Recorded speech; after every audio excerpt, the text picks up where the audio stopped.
Goedemiddag, dames en heren.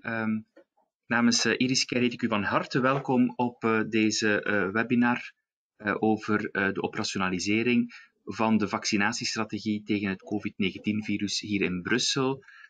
Bonjour, mesdames et messieurs. Au nom de Iriscare, je vous souhaite le bienvenue à ce webinaire sur l'opérationnalisation de la stratégie de vaccination COVID-19 pour Bruxelles. Vous êtes nombreux actuellement, quand je vois l'écran, nous sommes à peu près 70 personnes. Bedankt voor uw talrijke opkomst al. Momenteel zijn we met een 70-tal personen in deze webinar. Comment ça fonctionne, comment ça va dérouler notre webinaire aujourd'hui. Vous avez tous un écran où vous pouvez poser des questions dans le chat. Ik nodig u uit om, als u vragen heeft tijdens het webinar, om die te stellen in de chat. Er zijn momenten voorzien in de presentatie om eigenlijk vragen te beantwoorden. On a prévu quelques interruptions entre les différentes présentations pour répondre à votre question dans des petits Q&A. L'ordre du jour d'aujourd'hui, est-ce que je peux avoir le slide suivant, s'il vous plaît? Sven, est-ce que je peux avoir le slide suivant, s'il vous plaît?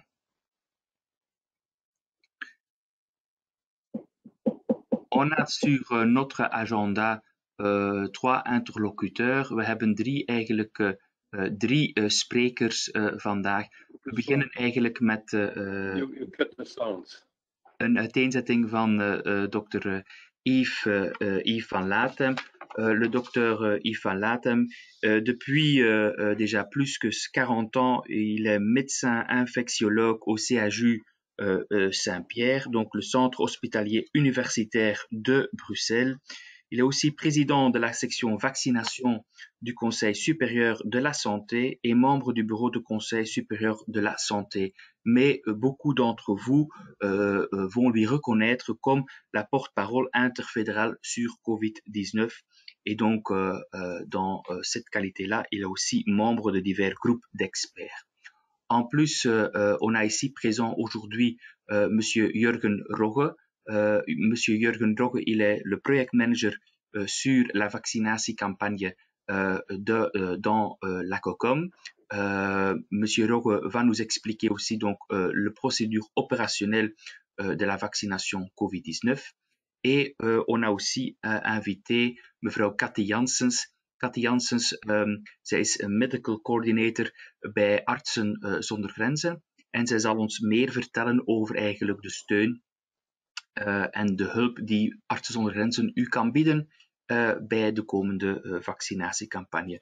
Mais si tout le monde est d'accord, je vais donner la parole à Dr Van Latem. Bienvenue Dr Van Latem. Bonjour à toutes, bonjour à tous. J'ai l'impression de commencer la conférence de presse que l'on fait d'habitude. Vous m'entendez bien là? Tout se passe bien? Alors, on va discuter aujourd'hui bien sûr des vaccins Covid puisque nous sommes le nez sur le début de la vaccination. Diapositive suivante. D'abord situer un petit peu ce qu'est un vaccin. Nous sommes peut-être pas tous au même niveau de connaissance par rapport à ça. J'ai pris une définition extrêmement simple qui est celle que je donnais dans mon cours de maladies infectieuses. C'est une préparation immunogénique. Ça veut dire quoi immunogénique? Ça veut dire qu'il est capable de générer une réaction de notre système immunitaire, bien sûr, d'un pathogène, donc d'un microbe. Et le Covid, pour le moins qu'on puisse dire, c'est qu'il est pathogène. On en a eu la triste preuve, entre autres dans les maisons de repos. Il suscite une réponse de notre immunité qui soit protectrice. Ça ne sert à rien de faire des anticorps qui sont inutiles. Les anticorps qu'on a pour diagnostiquer le virus HIV, par exemple, montrent que vous êtes infecté, mais malheureusement, ils ne vous protègent pas contre le virus. Ici, ce qu'on veut, c'est que notre immunité nous donne des bons anticorps, ceux qui protègent contre le virus, sans engendrer la maladie, bien sûr, puisque ce serait le comble, et on verra ensemble qu'avec les structures que l'on propose comme vaccin, il n'est pas possible d'acquérir la maladie. Diapositive suivante. Rappelez un petit peu aussi que les vaccins ont été il y en a de multiples. Vous voyez ici une idée du monde de la vaccination. Depuis tout en bas, les premiers vaccins contre la variole, jusque les vaccins plus récents, qu'on voit celui de l'HPV pour le cancer du col, par exemple, ou le rotavirus, la diarrhée des petits-enfants. Il y en a encore d'autres que vous ne voyez pas ici, qui sont repris pour des maladies plus exotiques éventuellement. Ceci n'est évidemment pas le premier vaccin, mais on l'a dit, il est caractéristique parce qu'il n'a pas été développé comme beaucoup d'autres vaccins et certainement pas à la vitesse des autres vaccins. C'est un des points qui pose problème et auquel on va essayer de répondre aujourd'hui. Diapositive suivante. Alors, les vaccins ont apporté des choses, ça sert vraiment à quelque chose. Diapositive suivante. Les vaccins, pour vous donner une idée, ont permis, et c'est la seule maladie qui a été éradiquée jusqu'à présent, d'éradiquer la variole. Elle l'a été il y a maintenant 40 ans. Il y a 40 ans qu'il n'y a plus de variole de par le monde. Et par rapport aux autres maladies, l'OMS estime que la vaccination fait au moins gagner 2 millions de vies par an de par le monde. Quelques petites idées sur la diapositive suivante qui vous montrent l'impact que la vaccination a pu avoir dans un pays comme les États-Unis. J'ai pris pourquoi? Parce que leurs statistiques sont plus facilement disponibles. Vous voyez que entre le moment où la maladie était la plus importante, c'est quand vous voyez morbidité par an, et l'année 2010, bien grâce à la vaccination, un certain nombre de maladies comme par exemple la rougeole a été réduite de 99%, des maladies comme la coqueluche 86%, la polio dans nos régions, vous le savez, a entièrement disparu. Le tétanos est pratiquement réduit à rien. Il y a quelques cas par an encore en Belgique. Et on voit très clairement que tous ces vaccins ont eu un apport important quant à la santé publique. On estime globalement, de par le monde, que les deux plus grands apports en santé publique ont été, d'une part, l'hygiène de l'eau, qui a évité toutes les maladies diarrhéiques et tout ce qui était complications de mortalité, surtout chez l'enfant, liées aux dysenteries, salmonellose, shigellose, choléra et autres. Et en deuxième point, la vaccination qui vient largement avant tous les médicaments qu'on a pu inventer pour l'hypertension, le cholestérol, le diabète et autres choses. Diapositive suivante qui va vous montrer un exemple parmi tant d'autres de la courbe de l'évolution de la rougeole aux États-Unis avec des hauts et des bas au cours du temps. OK, hauts et bas qui vous montrent que ça fluctue. Bien sûr, c'est jamais vraiment la même chose. Vous introduisez le vaccin et en quelques années de temps, la rougeole se casse la figure, si on peut dire, avec quelques smockles comme ça. OK, ça bouge et ça monte et ça descend un petit peu en fonction des anti-vaccins, des pro-vaccins. Et clairement, la vaccination était le point de départ de la quasi-disparition de la rougeole, là, aux États-Unis. Diapositive suivante. Alors, la polio, aussi, on voit disparition. Là, on voit quelqu'un, un enfant africain avec des séquelles de polio avec une petite jambe qu'on voit encore parfois de rares conséquences de ce style-là chez des personnes d'une soixantaine d'années dans nos régions. Un de mes collègues a comme ça une paralysie partielle d'une jambe qui date d'une polio qu'il a acquis dans son enfance. Diapositive suivante. Et les poumons d'acier, bien sûr, qui étaient les malheureuses choses que l'on voyait dans les années 50-60 lorsque la polio existait dans nos régions et paralysait les muscles respiratoires. Diapositive suivante. Alors, les vaccins font peur et c'est pour ça qu'il va être important d'en parler aujourd'hui. Diapositive suivante. Les vaccins font peur parce que les gens ont peur des effets secondaires. Vous voyez ici sur un cartoon humoristique, un médecin qui dit, bah oui, je vous ai dit qu'il y avait des effets secondaires avec un patient qui a acquis manifestement des grandes oreilles, des poils et des cornes. Ne vous en faites pas, nous n'aurons pas ce genre de choses-là et on va en parler avec la vaccination contre le Covid. Diapositive suivante. Le public n'est pas toujours confiant dans les vaccins et nous avons, nous, dans la partie francophone du pays, ici, donc la Wallonie et Bruxelles en grande partie, le problème des près de la France. Et la France, comme vous voyez, c'est la tache brun foncé sur cette carte. La France, c'est les champions du monde pratiquement du doute quant à l'efficacité et surtout quant à la sécurité des vaccins. Et donc, c'est toujours très difficile lorsqu'on est près d'un pays qui a beaucoup de doutes, soi-même de ne pas avoir une sorte de diffusion, si on peut dire, de cette crainte et de ces doutes dans la population, qui est beaucoup moins présent dans d'autres parties du monde, comme ont beaucoup moins nos compatriotes néerlandophones, par exemple, qui sont beaucoup plus proches de pays dans lesquels la confiance dans la vaccination est plus importante. En Belgique, on estime que la réticence vaccinale est de l'ordre d'à peu près 15%. Et ce qui correspond d'ailleurs à peu près à ce qu'on a maintenant dans la réticence contre le vaccin Covid. De par le monde, elle est de l'ordre d'à peu près 12%, mais vous voyez que ça peut monter jusqu'à plus de 40%, comme en France, par exemple, ou quelques autres pays, comme la Roumanie, par exemple. Diapositive suivante. Alors, ce qui va nous intéresser, c'est bien sûr le coronavirus. Vous voyez ici, on a l'impression d'avoir coupé un fruit de la passion, certains diraient une praline, si on veut rester bruxellois, avec tout autour ces petites pointes qui émanent de la paroi qui l'entoure. C'est des petites pointes blanchâtres dans ce voile noir que vous voyez, qui sont les fameuses spike protéines, les protéines spike, dont tout le monde a entendu un peu parler maintenant et on va un petit peu mieux expliciter dans quelques instants. Celles qui nous servent, par qui nous servent, qui lui servent à lui, au virus, à entrer dans nos cellules. Et donc, on a envie de dire que si on casse sa clé d'entrée, eh bien, on va l'empêcher de nous infecter et on va effectivement ici éviter la maladie. C'est le point de départ, c'est l'idée qui sous-tend l'entièreté des vaccins actuellement en cours de développement. C'est empêcher cette clé d'entrer dans la serrure de nos cellules, de l'ouvrir et ainsi de nous infecter. Diapositive suivante.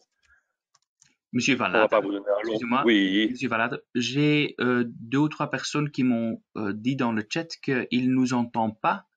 Je demande éventuellement, je dis à tout le monde, enfin, il faut regarder le son de vos ordinateurs, cliquant aussi dans l'écran à côté. Je suppose, on me dit que c'est réglé. Ok, on peut continuer. OK. Désolé. On continue. Il n'y a pas de problème. Non, faites bien l'important, c'est que tout le monde entende, bien sûr. Alors, on ne va pas vous donner un grand cours de virologie, hein, ce n'est pas le but. Mais les coronavirus, on les connaît maintenant depuis une bonne cinquantaine d'années.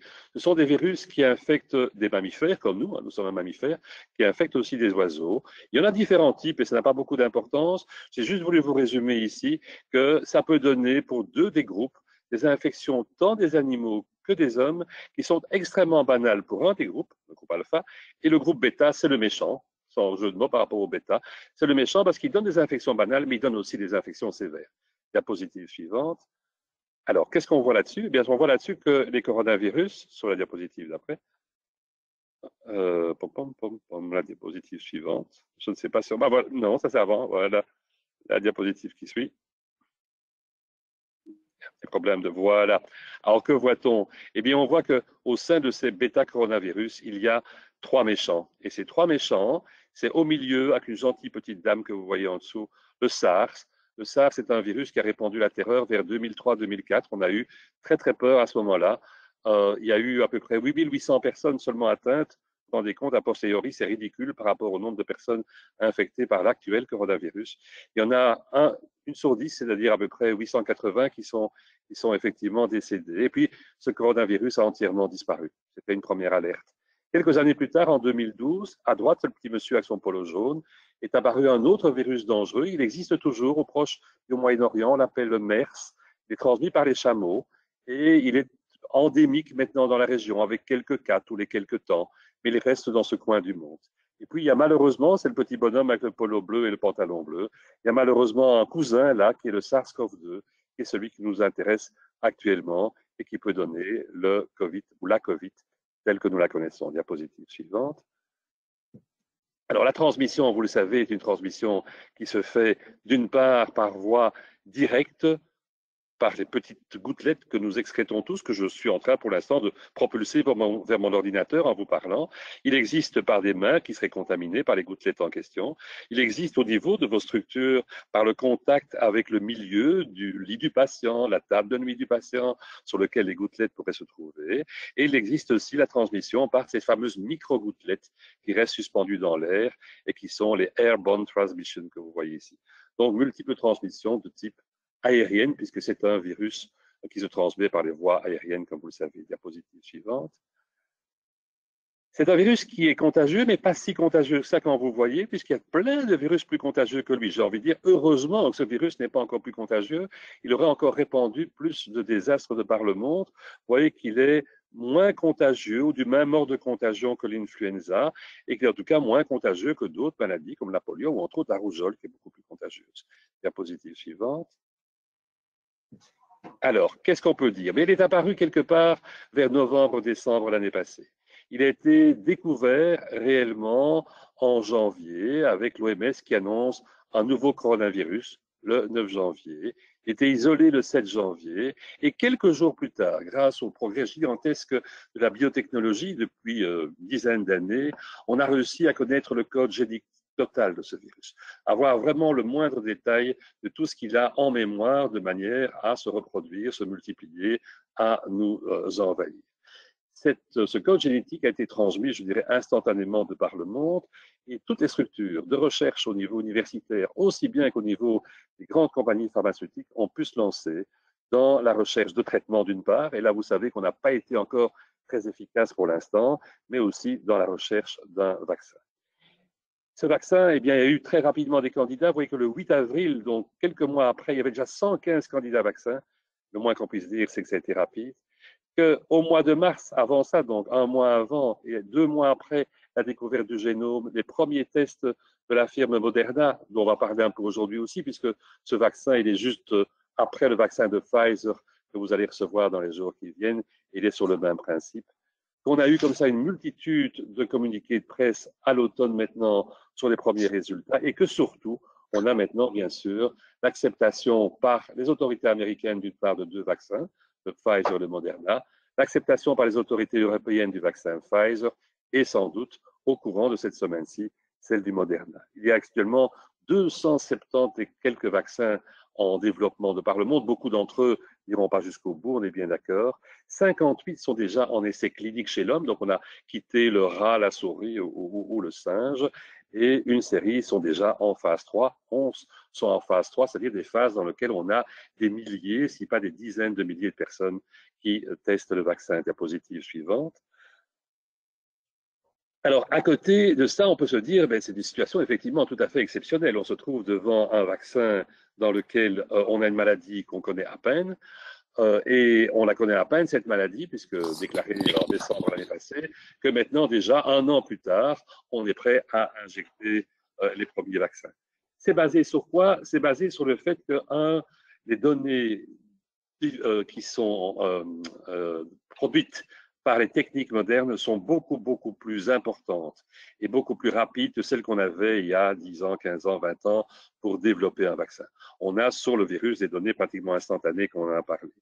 D'autre part, on avait des plateformes de développement vaccinal qui avaient été développées pour d'autres maladies, on va en parler dans quelques instants, plus exotiques parfois, comme le chikungunya, la dengue et tout, qui étaient en phase de développement, dans lequel des études cliniques étaient déjà en cours et dans lequel on a juste dû injecter la nouvelle maladie pour développer un vaccin. Donc, on n'a pas dû rechercher des techniques de développement de vaccins qui n'existaient pas encore. On avait déjà défini que les autres coronavirus, le fameux SARS et le MERS dont je vous parlais, entraient dans nos cellules grâce aux petites pointes, à cette spike protéine. Et dès qu'on a eu l'image exacte de la spike protéine de ce coronavirus, eh bien, les études qui avaient été faites et qui avaient permis de développer des vaccins contre le SARS et contre le MERS ont simplement changé l'ancienne spike protéine, mis la nouvelle à la place et lancé directement les études en ne devant pas justement repartir à la recherche de qu'est-ce qui nous permettrait d'être une bonne structure pour développer un vaccin. Il y a eu des moyens colossaux. Vous savez que de par le monde, c'est devenu recherche d'importance non seulement en santé publique, mais aussi en prestige pour les universités, pour les pays, pour les continents, pour les firmes pharmaceutiques. Et les milliards investis, je ne sais pas si j'ai laissé la diapositive, sont effectivement colossaux dans ce type de développement. Développement qui a permis de mobiliser aussi un nombre de volontaires pour les études comme on n'a jamais eu.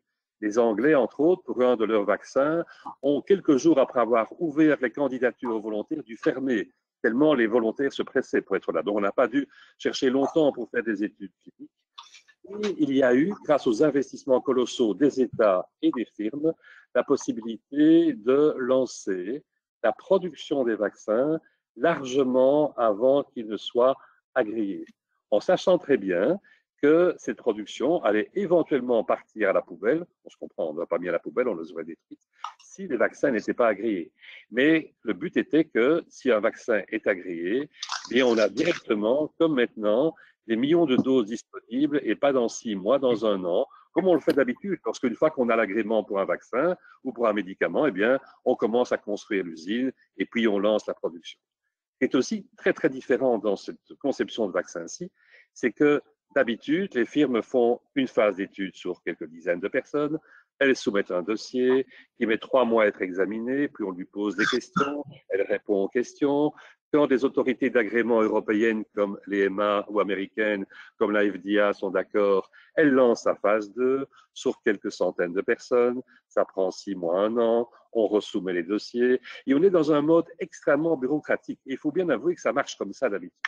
Ici, vu le degré d'urgence, on est passé dans une structure où les autorités d'enregistrement, qui sont des chercheurs indépendants, tout à fait indépendants des firmes, qui travaillent pour les autorités sanitaires européennes comme pour l'EMA ou pour les autorités sanitaires américaines comme la FDA, ont en même temps eu les données qui étaient produites par les études, ont pu les examiner, poser leurs questions, et ça a permis ainsi de gagner des mois et des mois entre chacune des phases d'études, et ainsi de raccourcir le processus qui prend normalement des années pour qu'il ne prenne plus, in fine, qu'1 an, comme on le connaît pour l'instant. Diapositive suivante.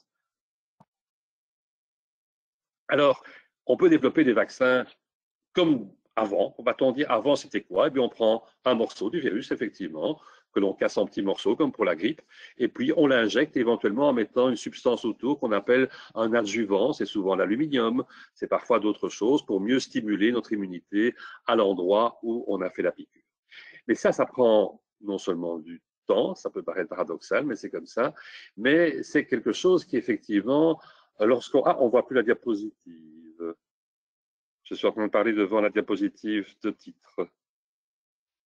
Je vais peut-être attendre un instant qu'on remette la bonne diapo.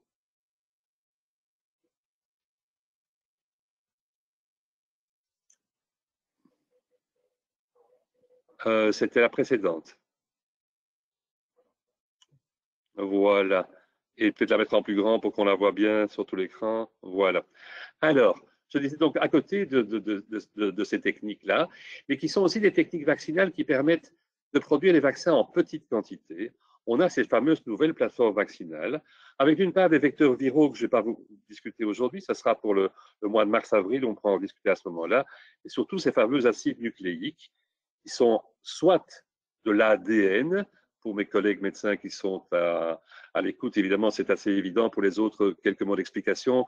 Ce sont les structures qui sont à la base de nos chromosomes, donc qui ont tout notre codage génétique, si on peut dire, qui fait ce que nous sommes chacun d'entre nous de manière très, très individuelle, et aussi à base d'ARN. L'ARN est quelque chose qui, dans notre espèce, dans nos espèces, d'ailleurs animales au sens large, et l'homme en est une, n'est pas un moyen qui garde en mémoire notre code génétique, mais est simplement une manière d'envoyer à nos cellules l'ordre de produire certaines choses, de produire certaines protéines, par exemple, de manière à ce que nous conservions notre structure et nous produisions tout ce qui est nécessaire à notre vie.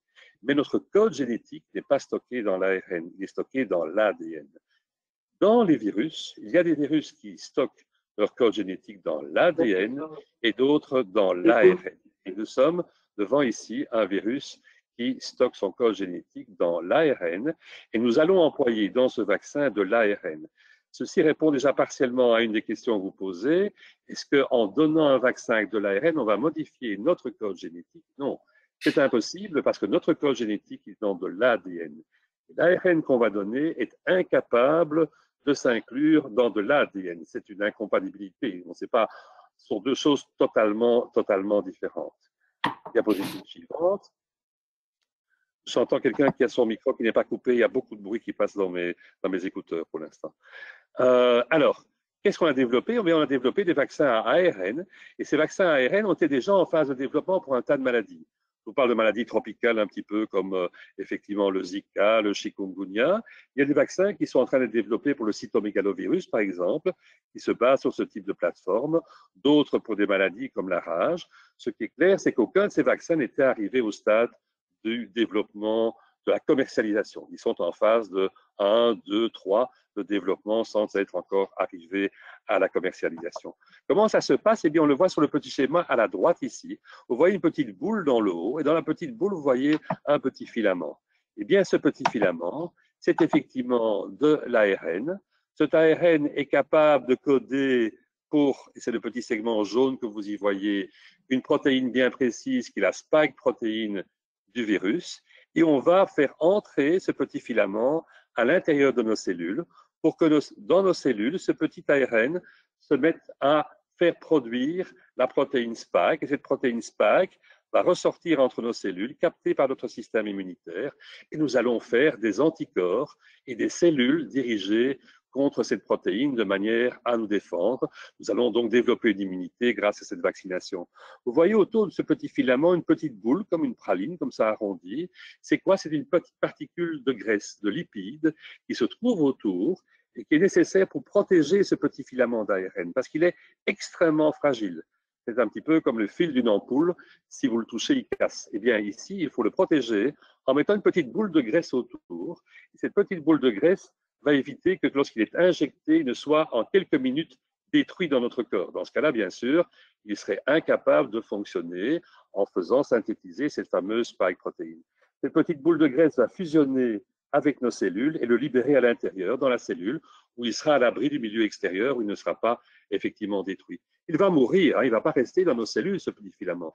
Il va rester présent pendant entre quelques heures et quelques jours. Au bout de 5 à 7 jours, il n'y a plus aucune trace de ce ARN présent dans notre organisme, ou que ce soit l'endroit où on pourrait le chercher. On est reparti en arrière sur une diapositive, là. Je ne sais pas pourquoi ça bouge sans arrêt. On repart peut-être sur la bonne diapo. Et la suivante. Oui, voilà. Oui, voilà. On peut s'arrêter là. Alors là, ne bougeons plus par rapport à cette diapositive, si on veut bien. Vous voyez cette petite boule, comme une praline, hein, j'aime bien citer ça, puisqu'à Bruxelles, on est quand même un petit peu la capitale des pralines. Cette petite boule de graisse que vous voyez à votre droite qui contient l'ARN messager au milieu.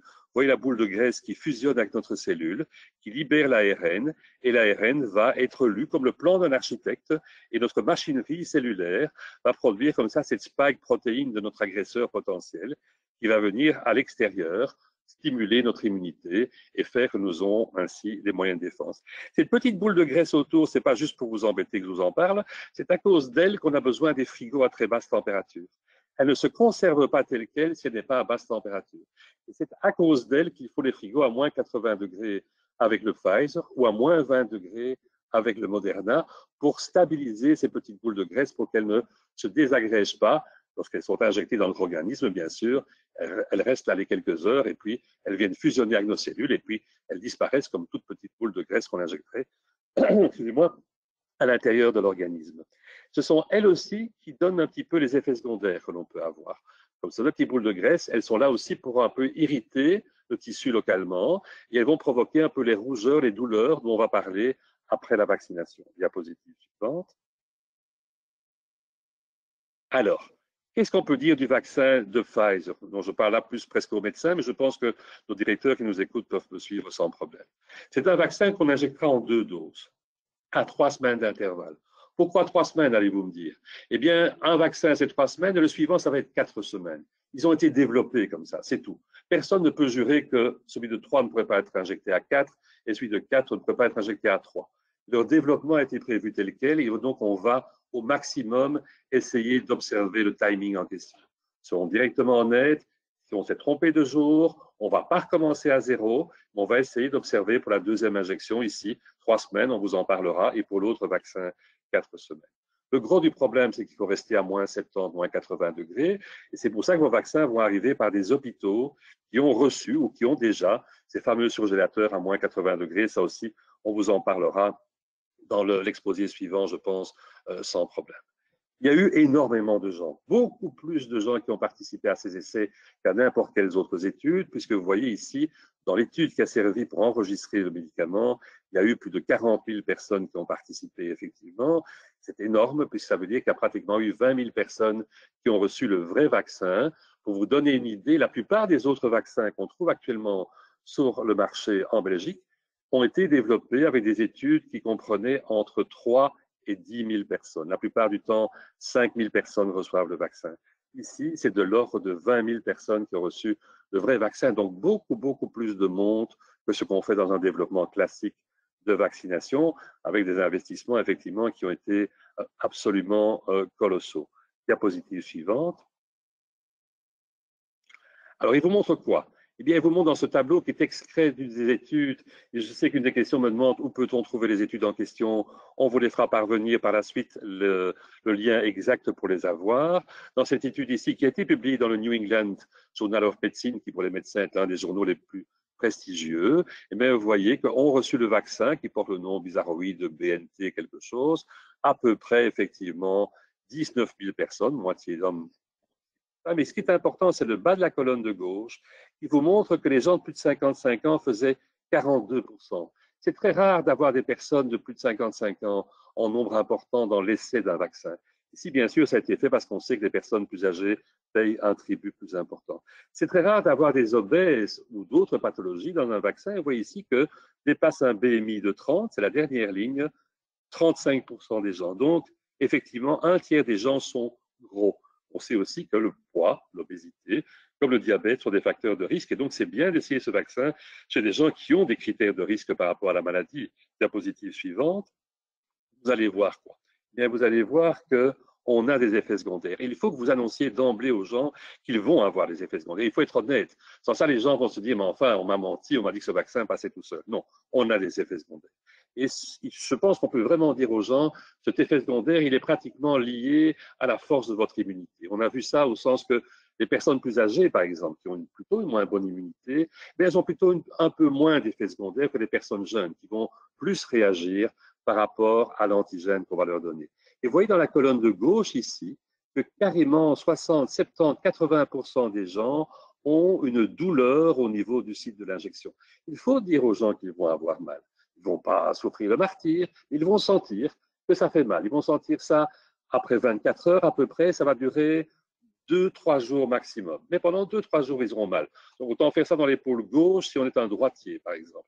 Mais il faut savoir que ça fera un peu mal. Il faut savoir qu'il y aura un peu de rougeur autour. Et il faut savoir qu'on a des symptômes généraux aussi. Vous le voyez dans le gros paquet des images à votre droite, vous voyez qu'il n'est pas rare, 47% par exemple, 51% de gens ont de la fatigue. Ils sont un peu fébriles. Ils ne sont pas comme d'habitude. J'oserais à peine dire, c'est parfois un petit peu comme s'il y avait un petit Covid qui se passait. Il n'y a pas d'infection ici, hein. Mais on est un peu patraque, comme on dit à Bruxelles. On a un peu mal partout. On a un peu de fièvre. Il faut dire aux gens que ça peut arriver. Et il faudra dans les homes savoir que quelqu'un qui, dans les jours qui suivent la vaccination, fait ça, on ne peut pas exclure qu'il fasse un Covid, bien sûr, qui n'ait rien à voir. Mais c'est plus que probablement la conséquence de la vaccination. Il ne faut pas paniquer. Il faut que les gens sachent que ça peut arriver pour qu'ils n'aient pas peur en se disant mais qu'est-ce qui se passe? Je suis un peu mal partout, je suis un peu fatigué, j'ai un peu de fièvre, j'ai très mal à l'endroit. Est-ce que je vais devoir aller à l'hôpital? Non, c'est normal d'avoir ce type de réaction. Je pense qu'il faut vraiment prévenir tout le monde, y compris le personnel bien sûr, qui va avoir ce type de réaction parce que lui, il aura encore plus que les résidents dans le home, parce que leur immunité à ces gens plus jeunes est supérieure à celle des patients qui sont dans les lits. Diapositive suivante. Alors, que voit-on? Eh bien, on voit, prenez simplement la colonne de droite, on voit que le vaccin efficace ici est de 95%. Les études nous montrent pour l'instant qu'on parvient ainsi à diminuer les infections cliniques de 95%. C'est énorme, hein? On s'attendait à avoir un vaccin efficace à 50-70%. 95%, c'est énorme. Diapositive suivante, qui vous montre que, et c'est se trouve, vous m'excuserez, cette diapositive extraite de l'article original dans les age groups que vous voyez là. Il y a des gens de plus de 65 ans, des gens de plus de 75 ans. Bien sûr, il n'y en a pas des dizaines de milliers, il y en a 3800 pour l'un, 770 pour l'autre. Et si vous allez tout à fait à droite, vous regardez efficacité 95%. Ça marche aussi bien, et ça doit être confirmé, bien sûr, puisque ce sont les petits groupes, chez les gens âgés. Et donc, les gens qui sont dans un lit maintenant, ils ont beaucoup de chances que cette haute efficacité se révèle transposable à leur état à eux. Et ça, pour un vaccin, c'est une grande première, parce que d'habitude, plus on est âgé, qu'on a 70, 75, 80 ans, moins le vaccin fonctionne. Ici, il a l'air de fonctionner pratiquement aussi bien, je suis prudent, pratiquement aussi bien chez les personnes âgées que chez les personnes plus jeunes. Diapositive suivante, on arrive dans les dernières diapositives, ne vous en faites pas. Ça vous montre la courbe d'évolution, les boules bleues, ce sont toutes les infections qui se sont produites chez les gens qui n'étaient pas vaccinés. La courbe rouge, c'est ce qui s'est passé chez les gens vaccinés. Le moins qu'on puisse dire, c'est que ces deux courbes sont différentes, hein. Une devient toute plate au bout d'une dizaine de jours. Au bout d'un seul vaccin, on a déjà une efficacité. Et personne n'ose dire actuellement qu'un vaccin suffit. C'est pour ça qu'on fait la deuxième injection. Mais vous voyez que la courbe se casse totalement vers le jour 10, c'est dans le petit encadré supérieur. Dès 10 jours, le temps nécessaire pour faire notre immunité après la première injection, vous avez une évolution totalement différente chez les gens vaccinés et pas vaccinés. Et les cas graves, ce sont les boules noires. Et vous voyez qu'il y a eu 9 boules noires chez les gens pas vaccinés et une seule boule noire que vous voyez ici vers le jour 63 chez quelqu'un de vacciné. Donc, on peut encore faire la maladie, soyons honnêtes, chez les gens qui sont vaccinés. Mais un, elle est beaucoup moins fréquente, c'est la ligne rouge. Et deux, le nombre de boules noires, de cas graves, est beaucoup, beaucoup moins fréquent que les gens non vaccinés. Et on termine comme ça par, je pense, la dernière ou avant-dernière diapositive, la suivante. Voilà.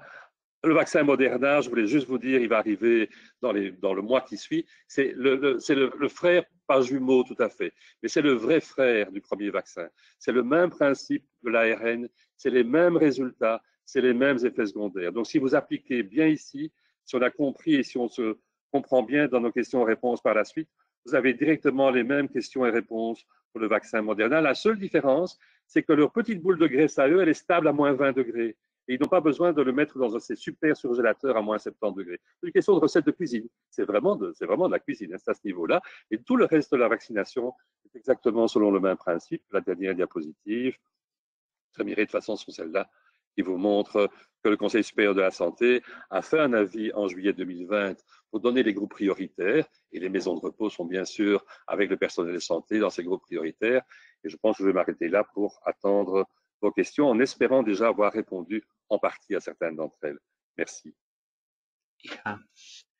Merci aussi, dokter Van Latem, voor cet exposé. Ik zie ook in de chat heel veel felicitaties voor de duidelijkheid en de structuur waarmee u eigenlijk ons verteld hebt over het vaccin. Ik onthoud ook vooral de vergelijking met de Brusselse chocolade. Désalniettemin, on a reçu quelques questions et je vais en prendre quelques-uns. Naturellement, on va essayer donc de répondre toutes les questions après et on va aussi donc diffuser les réponses à les questions aux membres des partis qui ont participé aujourd'hui et aussi aux toutes les maisons de repos en introduisant un FAQ, une page avec des FAQ. Mais une question qu'on a reçue, quid du nouvel virus en Grande-Bretagne pour l'instant. Tout à fait. Alors, si oui. je propose de rassembler quelques questions. Une question très pratique. Faudra-t-il faire une sérologie avant la vaccination pour voir s'il y a eu s'il y a eu une infection et s'il faut vacciner? On a reçu aussi quelques questions concernant le vaccin Pfizer. Pourquoi n'a-t-on pas parlé de cas de paralysie faciale que le vaccin a provoqué? Et donc une autre qui va aussi un peu un critère souvent évoqué par des gens instruits et que les firmes pharmaceutiques sont les seules à avoir apporté des informations de façon à provoquer une montée de leurs actions. Que répondre à ce type de questions? Ok, on va commencer par la première.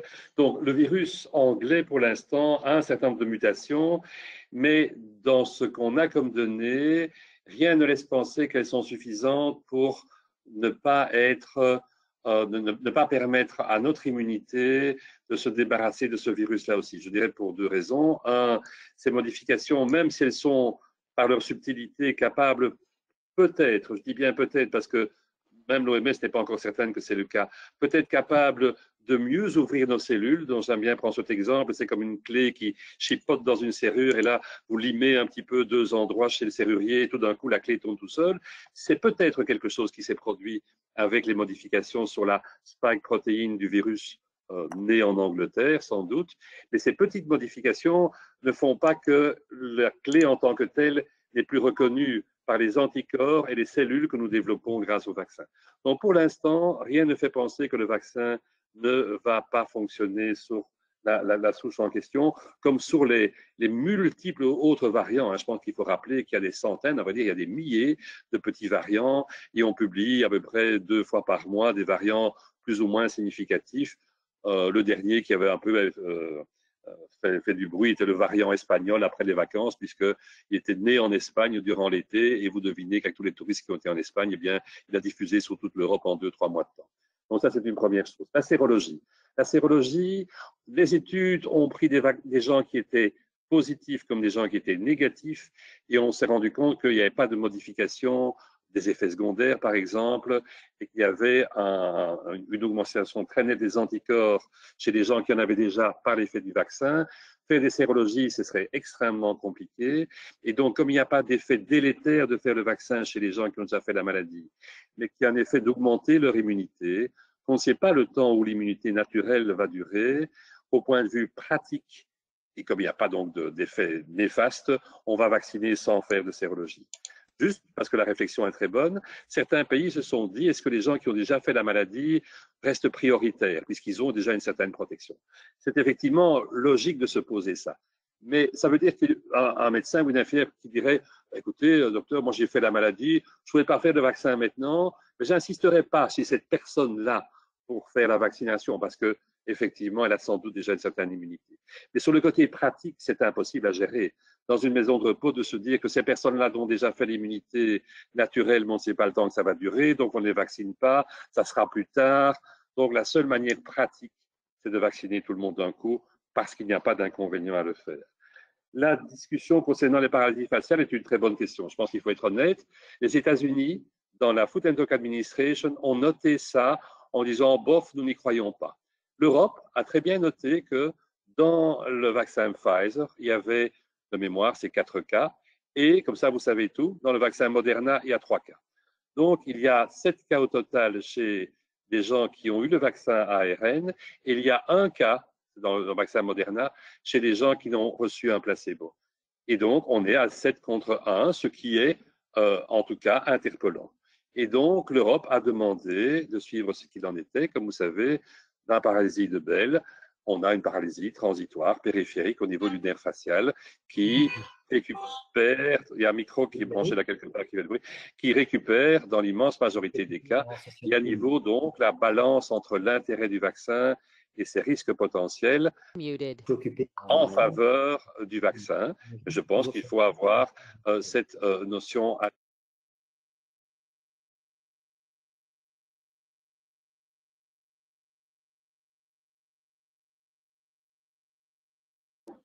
Ah bon, c'est mieux si vous me laissez parler pour répondre. Mais donc voilà. Donc en pratique, il faut savoir que ça peut arriver. Et donc il y a eu là des cas sur un volume ici, 4 cas sur un volume de 20 000 personnes effectivement qui ont reçu le vaccin. Et c'est quelque chose qui va être suivi. C'est d'ailleurs une des raisons pour lesquelles on a une autorisation de mise sur le marché dite conditionnelle, dans lequel non seulement il y aura les rapports classiques 2 fois par an que l'on fait pour tous les nouveaux médicaments, mais il y aura un rapport transitoire que la firme doit fournir avec toutes les données, effets secondaires et autres, une fois par mois à l'EMA. Et donc, une fois par mois, il y aura un rapport de surveillance qui va devoir être introduit. C'est quelque chose qui a été fait de manière à être dans les meilleures conditions possibles pour capter l'apparition d'un effet secondaire qu'éventuellement on n'est pas certain ou qu'on ne connaît pas éventuellement. Alors, le dernier point, c'est les actions des firmes. Je ne pense pas qu'elles ont beaucoup monté. J'ai gardé un petit peu au cours du temps et ces actions n'ont pas tellement monté par rapport à ça. Les firmes pharmaceutiques ont toujours des actions, on est pour, on est contre, comme on voudra, relativement en bonne santé. Mais la vaccination a fait exploser les revenus de certains directeurs de firmes. On est bien d'accord, hein, chez Pfizer et autres. Mais pour l'instant, on n'a pas fait complètement exploser, loin de là, le cours de la firme elle-même. Certaines firmes, comme vous le savez, produisent en voulant faire un gain sur le vaccin. OK, bah, c'était le cas de toutes les firmes qui ne sont pas des firmes de bienfaisance, hein, on est bien d'accord, on n'est pas dans une industrie d'État. D'autres ne font pas de gains sur le vaccin, ce sera le cas du vaccin AstraZeneca, dont on parlera dans quelques mois, et dont le prix est d'ailleurs nettement inférieur aux autres vaccins. Voilà ce que je pourrais un peu répondre par rapport au côté financier, qui n'est pas vraiment le bien, mais au côté financier de ce vaccin. Je ne sais pas s'il y a d'autres questions auxquelles on veut essayer de répondre. Over. Unmuted. Oui, on a encore een serie de questions très pratiques. Bijvoorbeeld, er zijn mensen die vragen als er na toediening van het vaccin, als er bijwerkingen optreden die gelijkaardig zijn aan een COVID-ziektebeeld, faut-il faire un test PCR? Faut-il isoler les gens là? Quid les gens qui ont déjà été contaminés au Covid-19? doivent elles aussi se faire vacciner.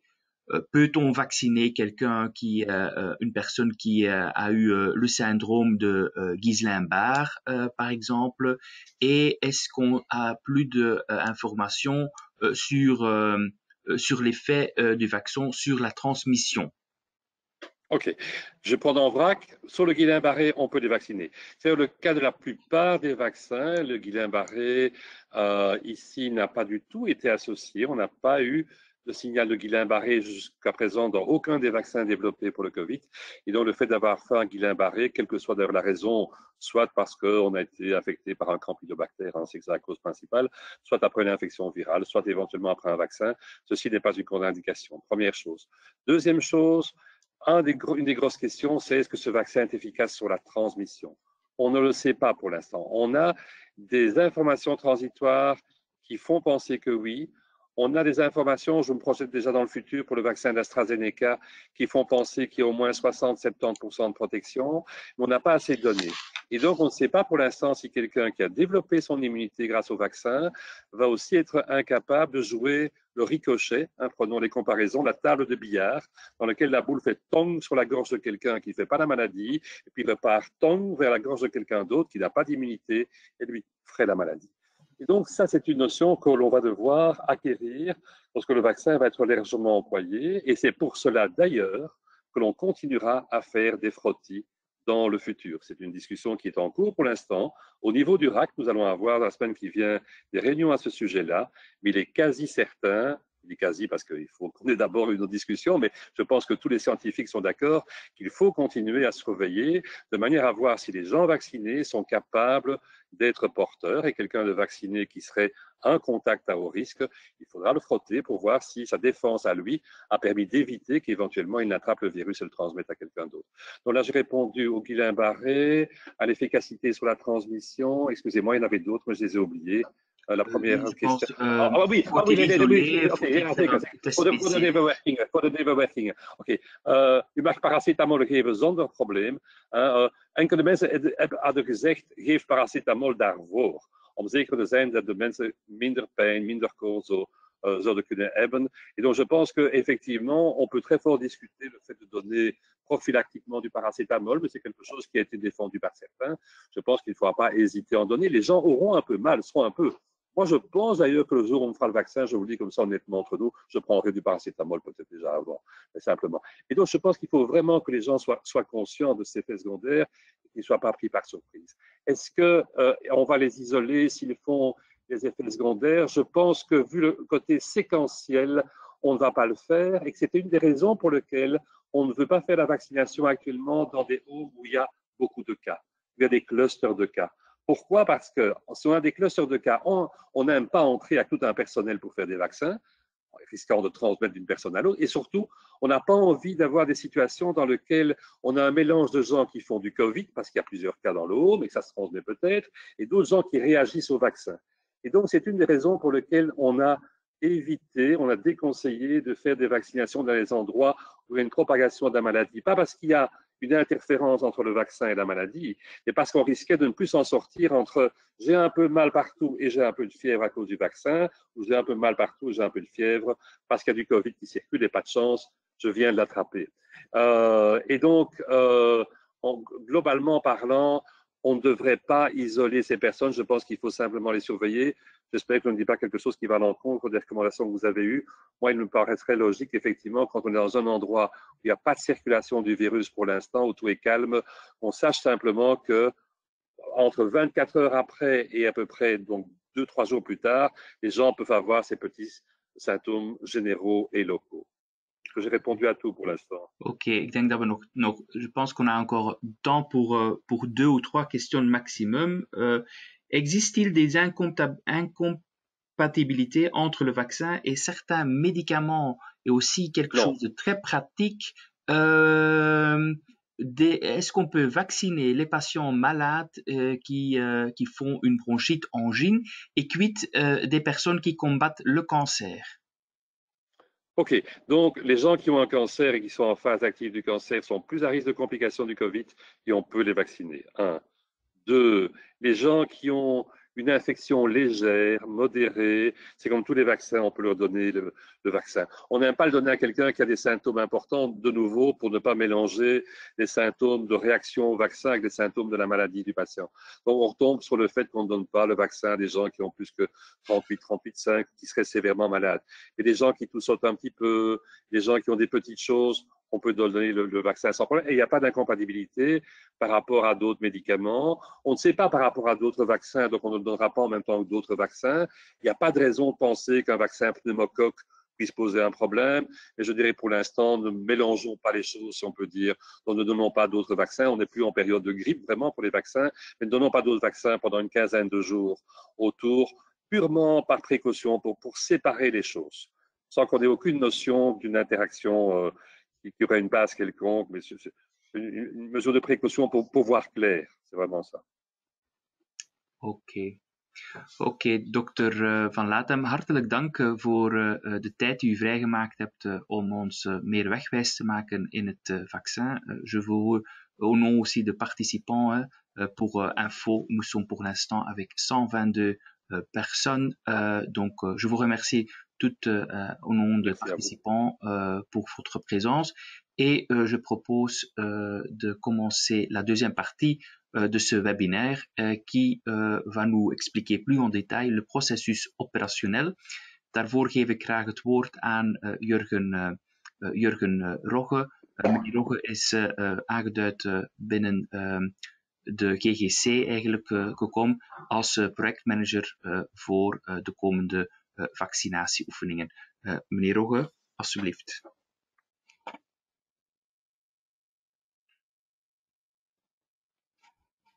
Dank u wel, Johan. Dank u wel, dokter Van Latem. Ik ga jullie meer wegwijs maken in het operationele proces.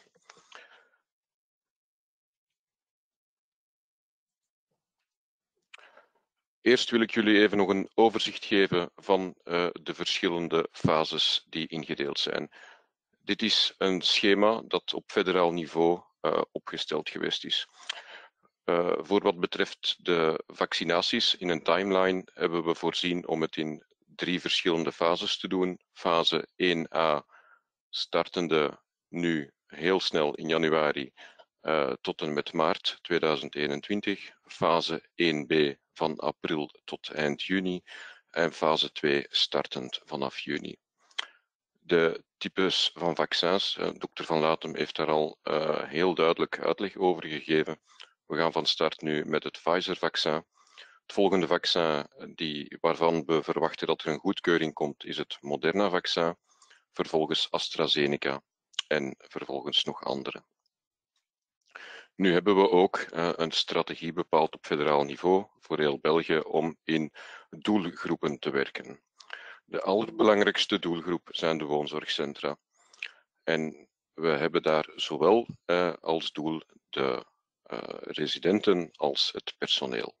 Trouwens, de cijfers die dat jullie hier in het zwart zien, dat zijn de cijfers op federaal niveau voor heel België. Als tweede groep na de woonzorgcentra gaan we overschakelen naar de professionelen en we starten daar met de ziekenhuizen. Daarna volgen ook alle eerste lijns verzorgenden.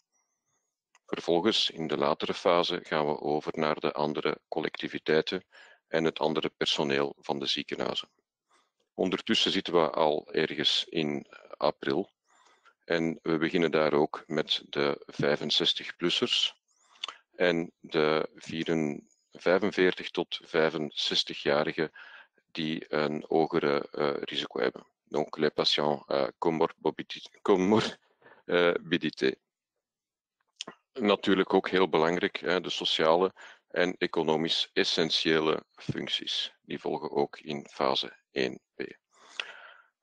Wat gebeurt er dan in fase 2 vanaf juni? Dan starten we met de rest van de bevolking. Waar gaan we iedereen vaccineren? Het is vanzelfsprekend dat de residenten gevaccineerd worden in de woonzorgcentra. Voor wat betreft de professionelen in het ziekenhuis is het ook het makkelijkste dat ze in het ziekenhuis zullen gevaccineerd worden of in de zorginstellingen. hou er altijd wel rekening mee, zeker ook voor de woonzorgcentra, dat we ervan uitgaan dat het personeel gevaccineerd wordt door de arbeidsartsen. Vanaf fase 1b gaan we proberen te vaccineren van vaccinatiecentra. Zowel eerste lijn als lokaal beheer. Waarom? We moeten hier een veel groter doelgroep gaan bereiken en we willen iedereen natuurlijk zo snel mogelijk kunnen vaccineren. Voor wat de distributie betreft hebben we op dit moment alleen nog maar zekerheid voor het Pfizer-vaccin. En daar hebt u waarschijnlijk al in de pers gezien dat Pfizer met de distributeur Essers verstuurt naar de hub-ziekenhuizen en naar de woonzorgcentra zal er een levering gebeuren door de firma Medista. De hub-ziekenhuizen, voor diegenen die ervan nog niet op de hoogte zijn, voor België zijn er 40 ziekenhuizen uitgekozen als gecentraliseerde ziekenhuizen. Waarom die 40? Omdat die alle capaciteiten hadden en ook op dit moment al beschikten over ULT-diepvriezers. Dat zijn Ultra Low Temperature diepvriezers. Fase 1a verwachten we ongeveer een 350.000 personen te vaccineren voor heel België. Si maintenant on voit, je vous répète le schéma de la distribution, de l'usine de Pfizer, les vaccins sont transportés dans des boîtes avec du dry ice vers les hôpitaux hub. Ensuite, les accessoires comme les seringues et les aiguilles viennent de Medista. La camionnette, elle s'arrête aux hôpitaux. Il collectionne les vaccins et puis c'est distribué vers les différentes MRS. Question très importante, qu'est-ce qu'on va faire avec les commandes des vaccins? En fait, vous allez recevoir un fichier Excel de IRISCare. Vous utilisez ce fichier. Ensuite, vous allez remplir la commande dans un formulaire web de IRISCare. IRISCare collectionne tout et envoie cette commande aux hubs. Vous reconnaissez peut-être ce formulaire web, c'est le même style que vous utilisez déjà maintenant pour commander vos tests. Ensuite, un petit mot d'explication sur ce qui se passe aux hôpitaux. Donc, l'étape 1, préalablement, on établit un planning. Quelque chose qu'il faut certainement pas oublier, c'est des viales multidoses. Donc, dans chaque viale, il y a 5 vaccins. Quand vous commandez, n'oubliez pas de toujours arrondir vers le haut pour avoir un multiple de 5. Ensuite, dans ces hôpitaux, sur base du planning, ils vont décongeler les doses dans un réfrigérateur de 2 à 8 degrés. Donc, on vient de la température moins 80 vers 2 à 8. Pour vous donner une idée, un trait, ça prend plus ou moins 3 heures pour faire la décongélation. Pour les étiqueter, il y a tout un processus administratif. Message très important, du moment que le vaccin est décongelé, elle tient encore 5 jours dans un frigo calibré, normal entre 2 et 8 degrés. Naturellement, il y a encore des étapes administratives. Ils font un contrôle de qualité des viales et ils transfèrent les viales dans des emballages pour le transport. Sur chaque boîte, ils vont coller une note d'envoi. Ils vont noter toutes les données spécifiques, donc le numéro de lot par exemple, et ils vont enregistrer toutes ces données de chaque envoi dans un registre interne. Ensuite, ils vont transférer ces emballages dans des boîtes de transport de Medista et chaque défaut, chaque incident sera rapporté à la FMPS. Qu'est-ce qui se passe au jour de la vaccination dans vos maisons de repos et de soins ou la veille? Je stipule bien, ça peut être la veille aussi. On réceptionne les colis de Medista, on fait un contrôle de température, on transfère au plus vite dans un réfrigérateur qualifié. Ça, vous verrez dans les processus aussi. Qualifié, ça veut dire quoi? Qu'il faut vérifier la température quelques fois par jour dans la semaine avant le jour de vaccination. Aussi, on demande de mettre ce réfrigérateur dans un local fermé à clé pour la sécurité. La vaccination se réalise dans les 5 jours. Encore un petit rappel pour le personnel, hein, c'est le service médecine du travail qui vaccine le personnel et la personne qui joue un très grand rôle dans tout ce processus, c'est le médecin coordinateur. S'il n'y en a pas, c'est un cercle de médecins généralistes. Également, les infirmiers et les infirmières peuvent aussi vacciner les résidents en collaboration avec le médecin coordinateur. Dans la planification, les MRS travaillent beaucoup en coopération avec le médecin coordinateur et le service externe de la prévention au travail pour ce qui concerne les employés, et ils font une liste des résidents et des membres du personnel à vacciner. 2 dates de vaccination sont fixées. On prend exactement 21 jours d'écart entre les deux. Comme j'ai dit, le MRS commente le nombre de vaccins souhaités via l'app Iriscare au moins 2 semaines à l'avance. Évidemment, si on commence le 5 janvier, c'est un peu difficile. Mais ça, vous verrez plus tard et c'est très clairement expliqué. Attention aux coordonnées de livraison, contact et le backup. On demande toujours de vérifier la bonne adresse de livraison. Il faut mettre un responsable de vaccination qui fera la réception des vaccins. Aussi, vous mettez un backup, vous mettez le numéro de téléphone aussi dans l'adresse sur le formulaire web. Les conseils fédéraux, c'est que nous mettons les livraisons au plus tard 3 jours avant la date de vaccination prévue. Je vous répète, le but c'est que dans les hôpitaux UP, on décongèlera dès le lundi matin les vaccins et qu'on les envoie encore le lundi soir ou dans l'après-midi avec Medista. Au plus tard, le mardi matin. La stratégie qui a été choisie, vous venez voir dans le slide 1, on commence avec les résidents et le personnel des maisons de repos. Pour la région de Bruxelles, il y en a plus ou moins 25 000. Ça change tous les jours, donc je ne peux pas donner des chiffres exacts. Fois 2 vaccins, il nous faut 50 000 vaccins.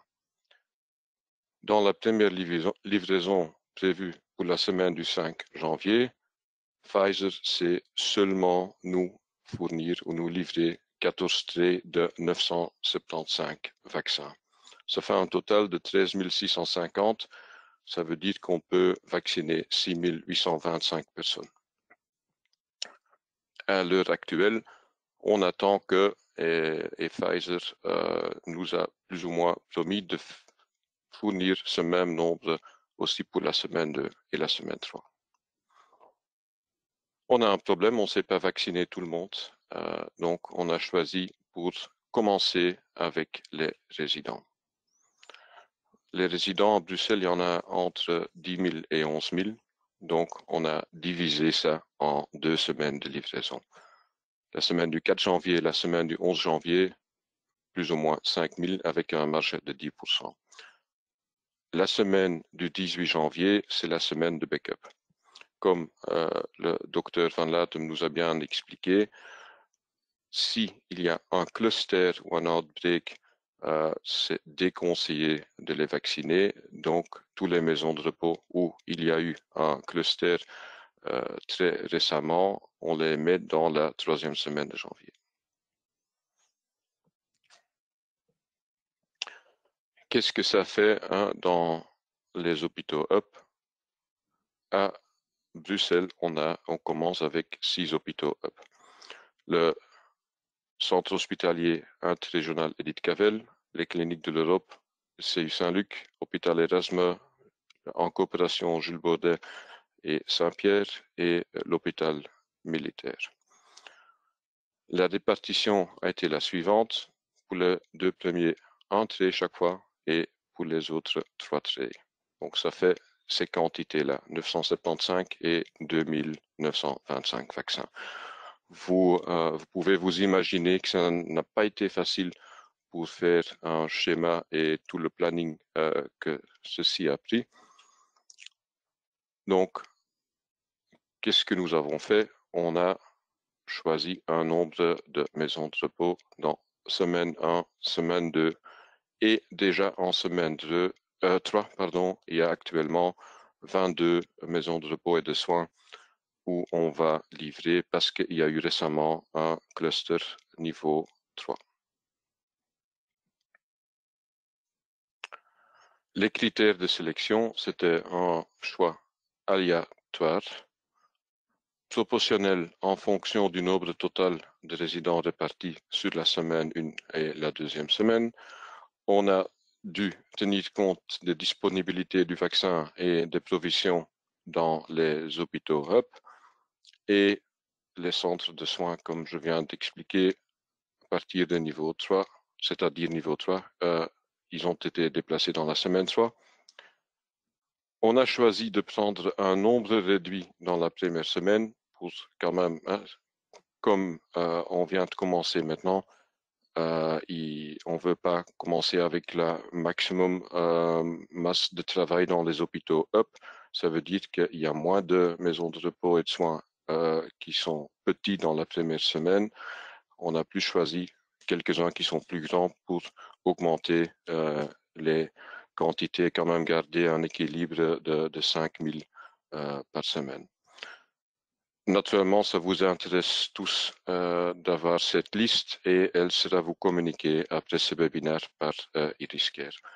Aussi, vous aurez tout un circulaire complet où il y a toutes les explications des processus et aussi beaucoup des outils qui vous aideront. Un premier run, un deuxième run, un troisième run, c'est les 3 semaines en janvier.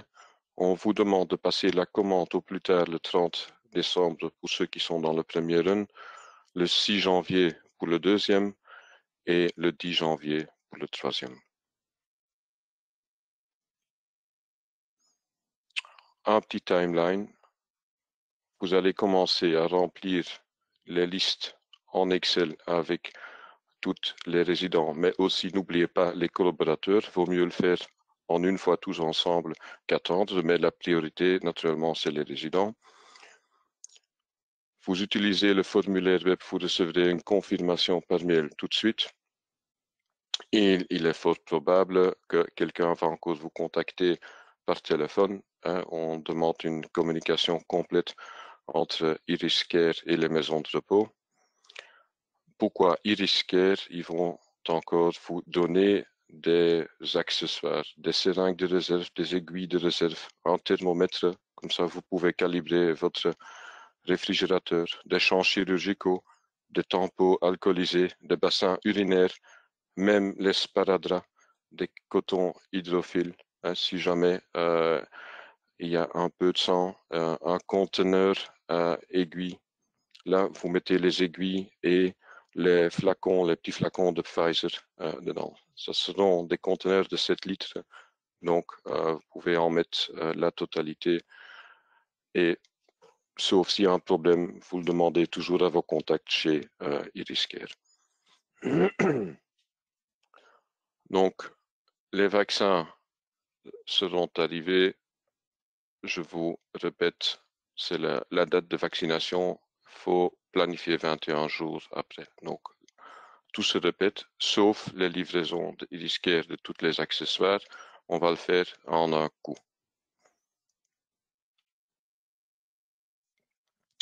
Les actions, je vous rappelle, le vaccin n'est pas obligatoire, mais fortement conseillé. Ce point de vue s'applique autant pour les résidents que pour les collaborateurs. Commencez déjà dès maintenant de faire une liste, mais je sais que beaucoup d'entre vous ont déjà commencé. Pourquoi les faire en Excel? Parce que après, il faudra enregistrer donc tous les vaccinés dans la plateforme VaccinNet Plus. Un petit mot d'explication.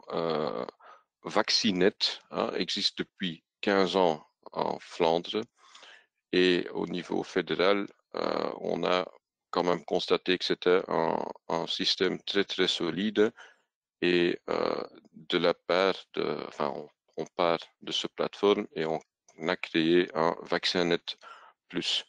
Pourquoi? Parce que naturellement, il faut enregistrer toutes les vaccinés et en plus, il faut aussi mettre là-dedans tous les effets secondaires. Donc, à nouveau, des modèles d'e-risquer seront mis à votre disposition. Pour l'administration, la personne doit donner son autorisation. La personne qui est capable d'exprimer sa volonté, là, il ne faut pas une autorisation écrite, mais pour les résidents qui ne sont pas capables d'exprimer leur volonté, vous utilisez un formulaire de consentement, aussi fourni par e-risquer. N'oubliez pas que la décision doit toujours être notée dans le dossier de soins. L'enregistrement du vaccin et si tout va bien, tout le monde dans les MRS et les médecins coordinateurs ont déjà reçu l'information. La majorité s'est déjà inscrite à VaccinNet Plus. Il faut introduire les résidents, les employés permanents, mais aussi les non-salariés. N'oubliez pas ce groupe-là de non-salariés, de volontaires qui travaillent chez vous et que vous allez vacciner. N'oubliez pas de les mettre aussi dans le système VaccinNet Plus. Ce n'est pas un travail où il faut, pour les grandes maisons de repos avec 300 résidents, il ne faut pas taper ligne par ligne. Vous utilisez le fichier Excel, vous prenez un format CSV et vous pouvez faire un upload générique de ce fichier.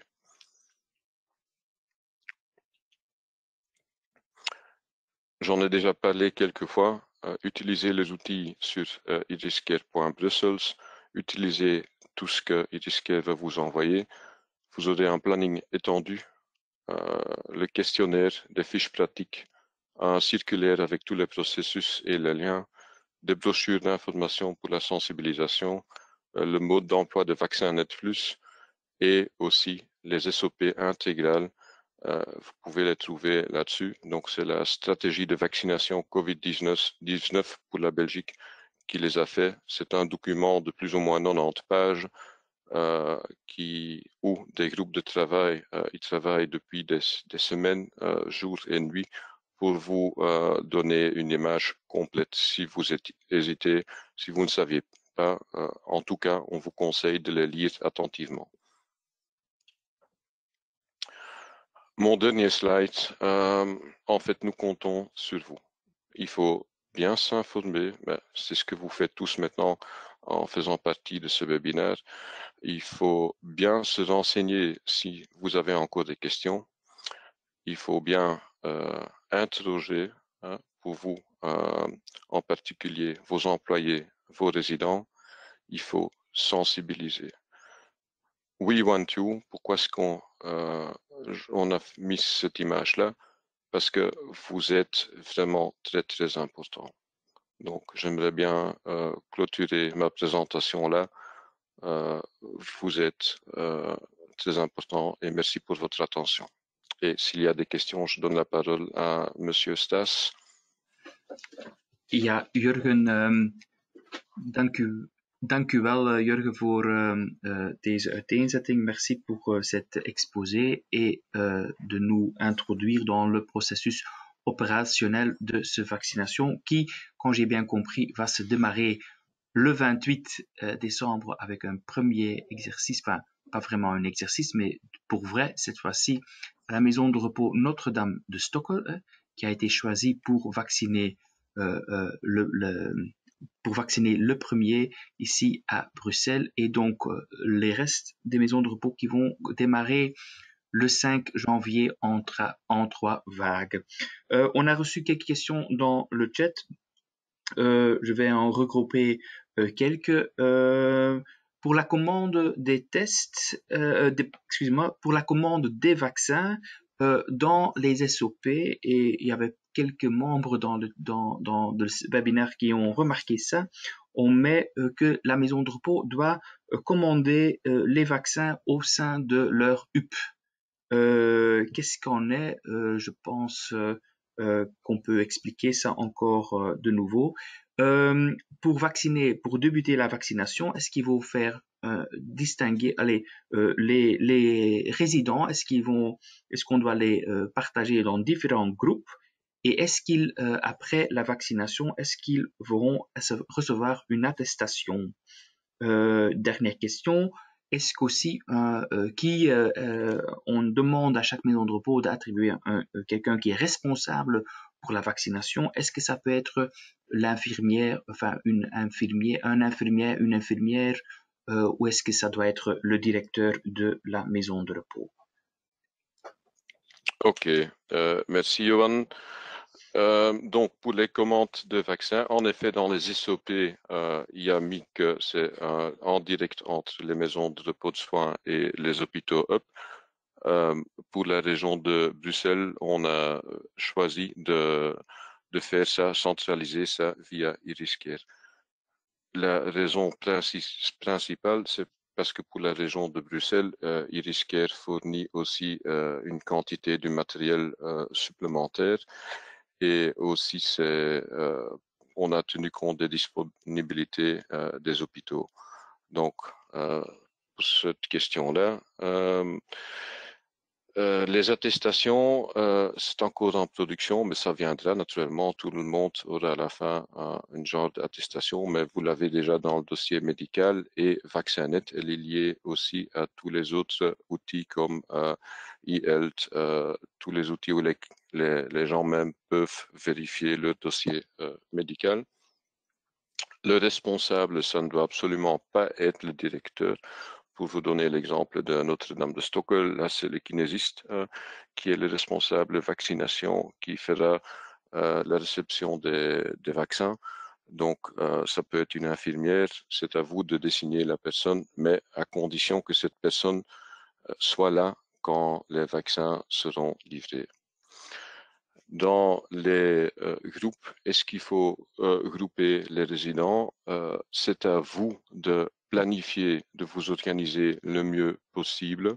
Donc, il y a tellement de différences dans surface, nombre de résidents, que c'est à vous de voir comment vous pouvez vacciner, au jour de la vaccination, vos résidents d'une façon le plus efficace possible.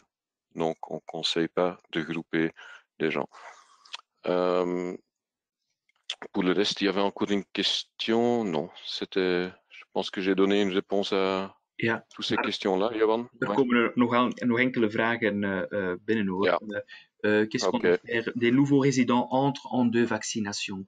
Est-ce que on va vacciner ces résidents-là? Ook nog eigenlijk een vraag die veel terugkomt. Er is weerstand bij het personeel. Il y a encore beaucoup de résistance chez les membres de personnel. Comment est-ce que la direction peut s'adresser à eux? Je vous informe déjà qu'après ce webinaire, on a aussi prévu un webinaire à 1h30 pour les membres du personnel, pour leur aussi informer. Quelques questions sur de handeling, het optrekken van naalden. Est-ce qu'il n'y a pas une vidéo qu'on peut mettre à disposition qui explique ce processus-là, et aussi un médecin coordinateur qui est responsable pour plusieurs maisons de repos et des soucis dans Vaccinet. Et en plus, encore une petite question de pragmatique. Quel volume de frigo est-ce que les maisons de repos doivent libérer? Dus wat voor een frigo moeten ze eigenlijk ter beschikking stellen? Voorbeeld was, hoe groot moet een frigo zijn voor vaccins voor 125 personen te ontvangen? Oké, dank u wel, Johan. Dus ik ga starten met de eerste vraag over de mensen die toekomen na de datum van de eerste vaccinatie en voor de tweede vaccinatie. We gaan onmogelijk kunnen iedereen vaccineren in 2 data die vastliggen. Dus daar gaan sowieso nog daaropvolgende vaccinatiemomenten moeten gebeuren. Die personen die bijvoorbeeld op de dag van de vaccinatie in het ziekenhuis liggen, die heel ziek zijn, die op dat moment niet gevaccineerd kunnen worden, die kan je verschuiven naar vaccinatiedatum 2. Dus x+21. Dan neem je die mensen mee die door omstandigheden niet gevaccineerd zijn in de eerste run. Dan komt er natuurlijk nog een volgend vaccinatiemoment op x+42. Dus sowieso ga je nooit iedereen in 2 keer kunnen doen. Misschien gaan er ook nog mensen veranderen van gedacht die eerst nee zeiden, die dan zeggen van ja, oké, wauw, dat is leuk, ik wil ook absoluut mijn vaccin krijgen. Die neem je ook mee in fase 2. Dus dat is een antwoord op die vraag. Weerstand, ja, er is natuurlijk veel weerstand. Ik was gisteren nog in een woonzorgcentrum en kreeg daar ook een paar vragen van verpleegkundigen en ook een verpleger. En de vraag die bijvoorbeeld bij NREIST is van gaan we als iedereen gevaccineerd is terug normaal kunnen leven, gaan we naar buiten kunnen komen? Het is vooral heel belangrijk dat jullie als dokters en directeurs jullie mensen sensibiliseren, zoveel mogelijk informeren, uitleg geven over het feit van het is niet omdat je gevaccineerd bent dat alles opgelost is. Nee, pas wanneer we een groepsimmuniteit hebben, dan zullen de regels veranderen. Ook alle gewone regels die worden op federaal niveau gecommuniceerd. Daar beslissen wij niet over.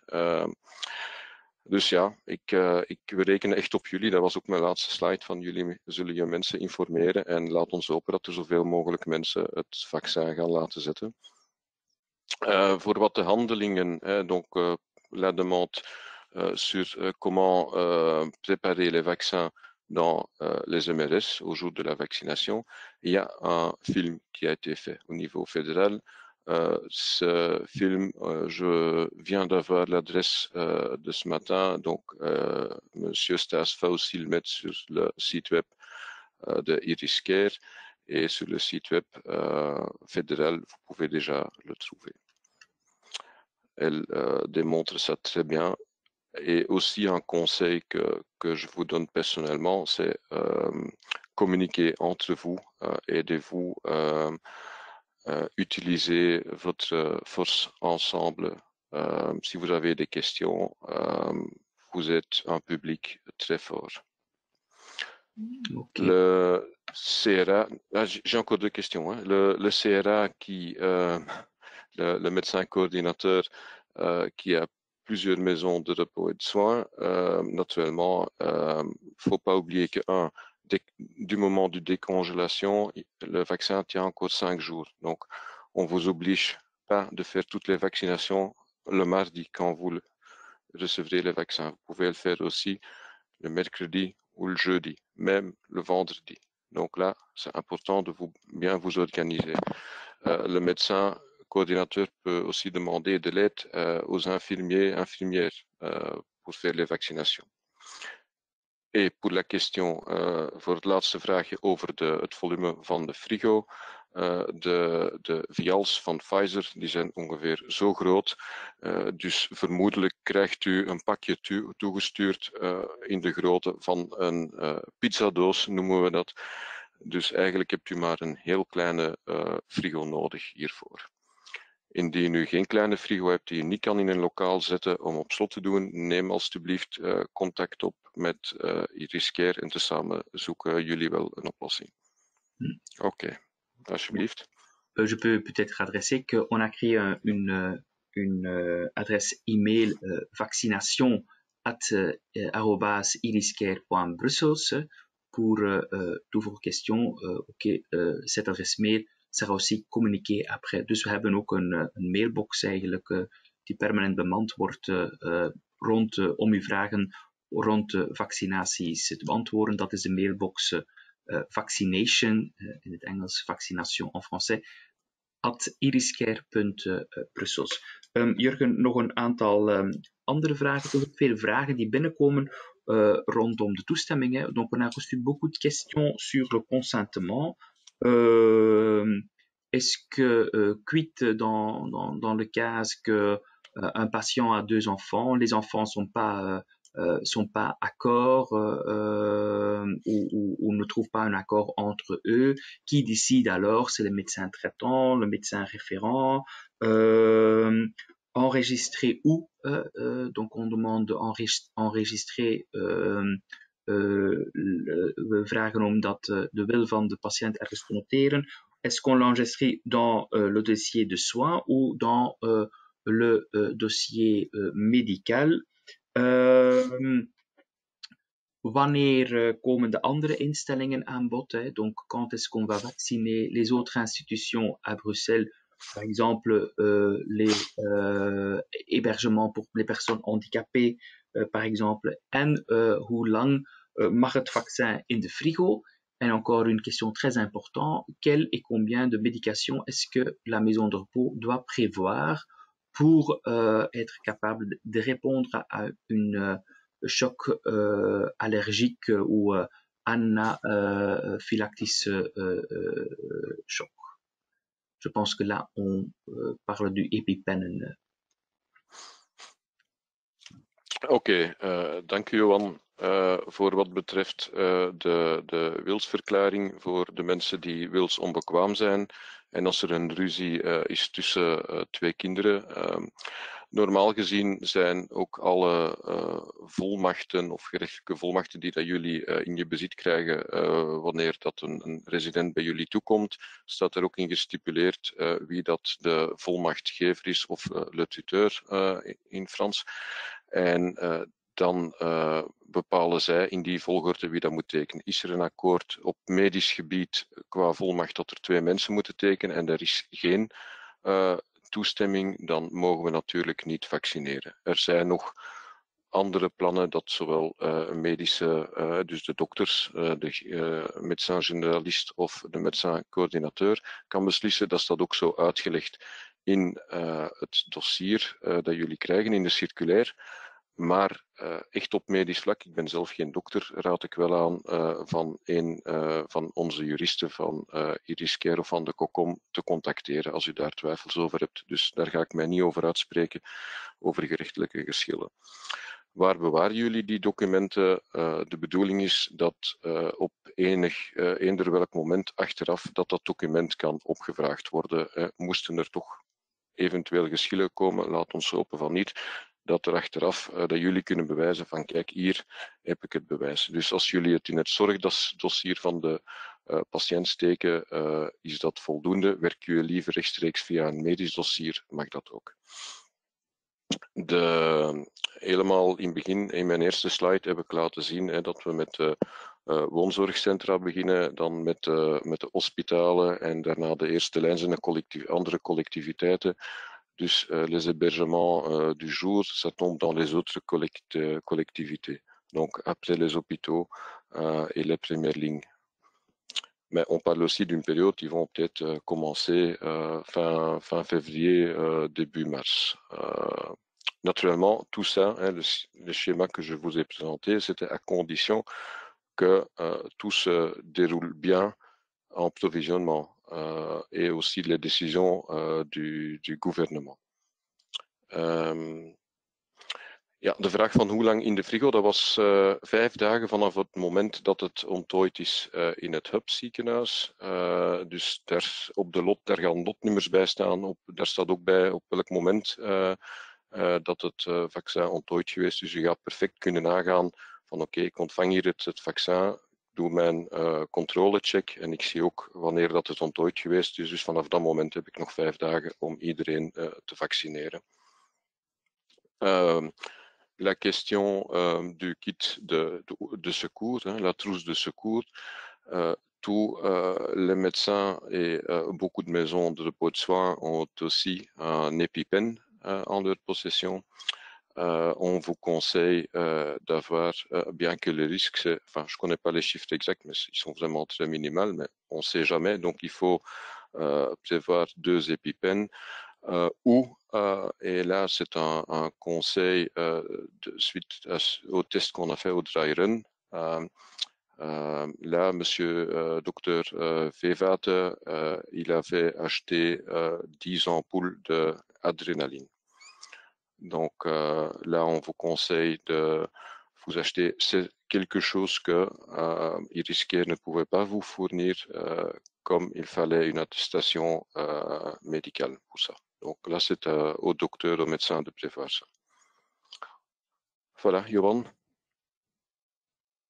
Merci Jurgen, je peux encore ajouter, donc Iriscare prévoit encore donc une livraison de matériel. De toute façon, durant janvier, le matériel protection classique, mais donc aussi le matériel nécessaire donc pour effectuer de manière efficace et efficient cette vaccination. Donc wij voorzien nog een levering van producten, van materiaal om eigenlijk de vaccinatie goed te kunnen uitvoeren.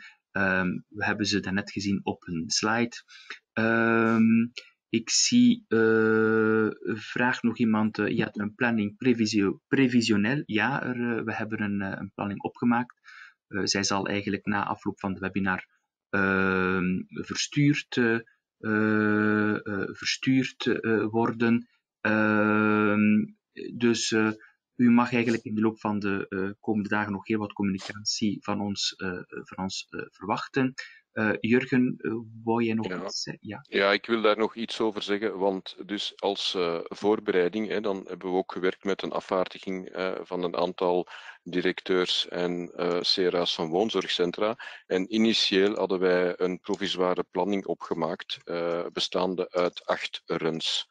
Verdeeld over 8 weken. Dus als jullie die planning in jullie bezit hebben, die is volledig fout. Die telt niet mee. De enige juiste planning, die zullen jullie straks krijgen van meneer Staes. Ok. Voilà, dank u wel. Donc, je pense que ici, on peut clôturer la deuxième partie de notre webinaire. Et nous savons que ça demande beaucoup d'organisation et au sein de votre maison de repos, aussi de coordination avec tous les gens responsables, c'est-à-dire le personnel, mais aussi le médecin coordinateur ou les médecins référents au sein de votre institution, aussi la communication vers les familles et les patients. Et de manière organisationnelle aussi, ça pose beaucoup de questions. En daarom heb ik eigenlijk mevrouw Katja Janssens uitgenodigd. Zij is medical coordinator bij bij Artsen zonder Grenzen. Sorry voor die lapsus. Ik had bijna iets anders gezegd. Maar ik geef graag haar het woord. Zij zal u ook eigenlijk toelichten op welke manier zij de woonzorgcentra, de rusthuizen en rust- en verzorgingstehuizen in Brussel kunnen helpen. Mevrouw Katja Janssens.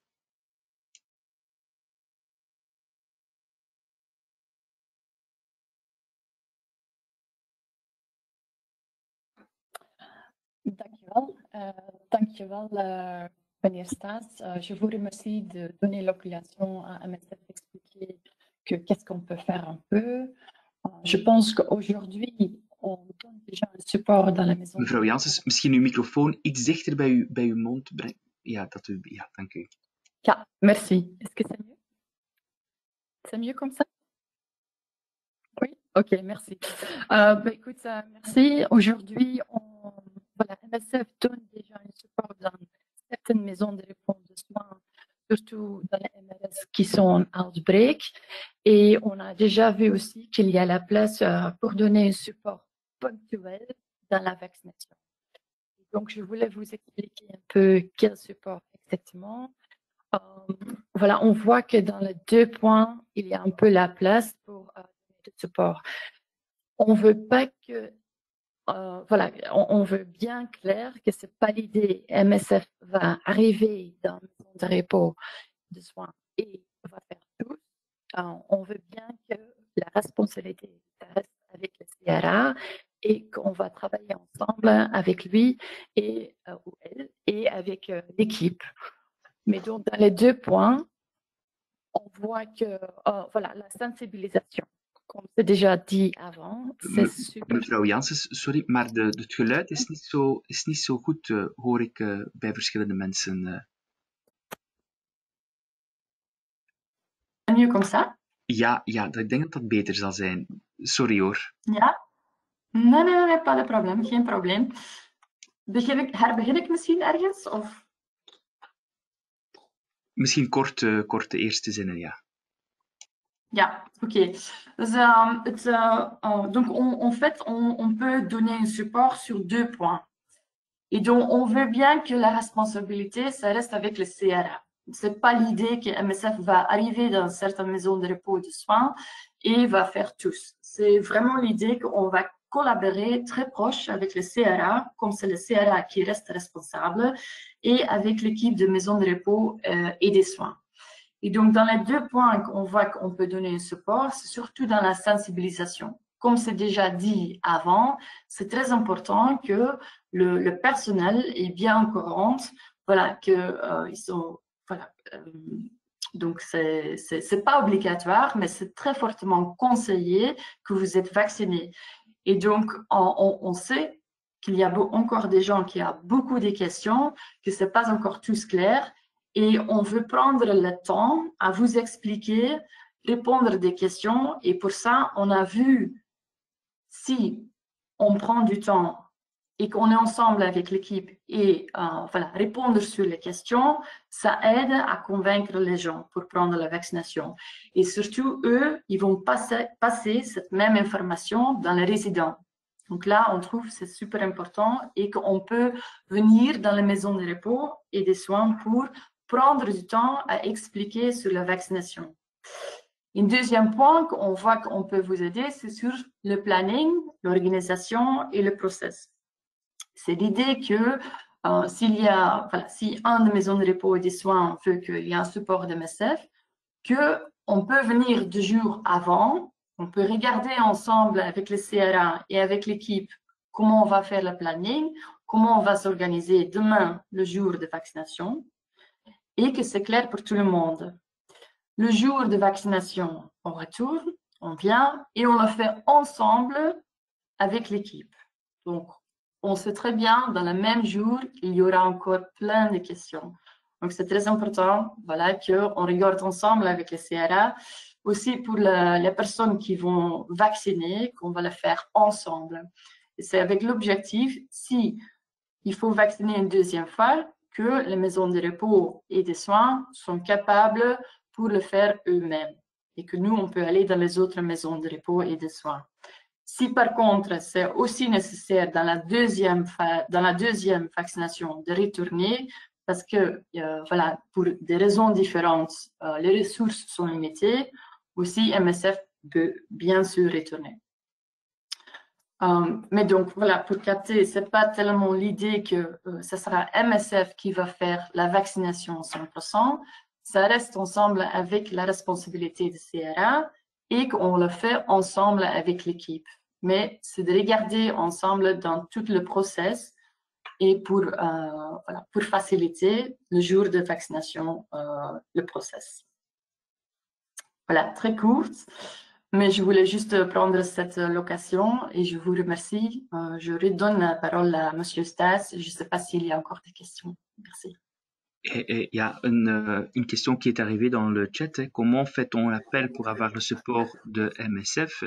On a déjà donc aussi discuté de ça.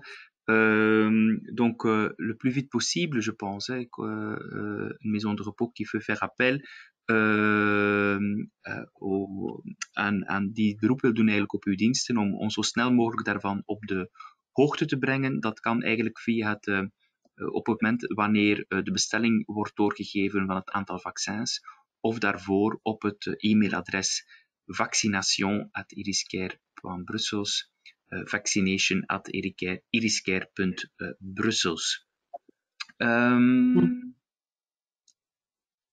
Ik zie voor de andere zaken geen grote vragen meer binnenkomen. Mevrouw Janssens, hartelijk dank ook en hartelijk dank ook aan Artsen zonder Grenzen om eigenlijk die hulp te willen aanbieden. Je vous remercie aussi au nom de tous les participants et je pense que si il n'y a plus de questions qui arrivent sur le moment, sur l'instant dans le chat. De toute façon, toutes les questions qui n'ont pas été abordées lors de la présentation, on va les regarder et donc on va les répondre ou les regrouper dans une fac les prochains jours sur notre site internet. Donc, u mag nog van ons een communicatie verwachten ook in de volgende dagen. Een link ook naar het bestelformulier om vaccins te bestellen. Ook de omzendbrief zal u toegestuurd worden met dus de schablonen om de lijsten in te vullen. Donc les prochains jours, même les prochaines heures, je vais essayer de faire mon mieux, le maximum. On va vous envoyer encore beaucoup plus d'informations, les circulaires, aussi les templates à remplir, le lien aussi vers ce webinaire. En ik denk, Jurgen, wou jij nog iets zeggen? Ja, ik wil nog iets toevoegen, omdat ik nog een heel pertinente vraag gezien heb in de vragen online. Daar vraagt iemand of dat de tweede dosis van het vaccin dezelfde moet zijn.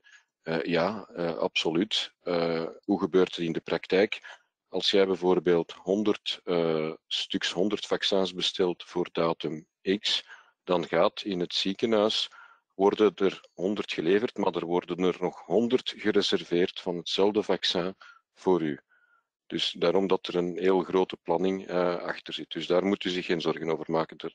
Altijd wordt het tweede vaccin onmiddellijk opzij gehouden in het ziekenhuis. Dus dat wou ik nog even meegeven. Ok, merci pour ces dernières infos, Jurgen. Mesdames, messieurs, je vous souhaite, ik wil u in naam van Iriscare bedanken voor uw aanwezigheid. Je veux vous remercier au nom de Iriscare pour votre présence aujourd'hui, aussi à tous les interlocuteurs. Bon, je vous souhaite encore tous een excellente fin d'après-midi, een prettig eindjaarfeesten voor u en tot binnenkort. Tot ziens, dag. Dank u wel. Dag.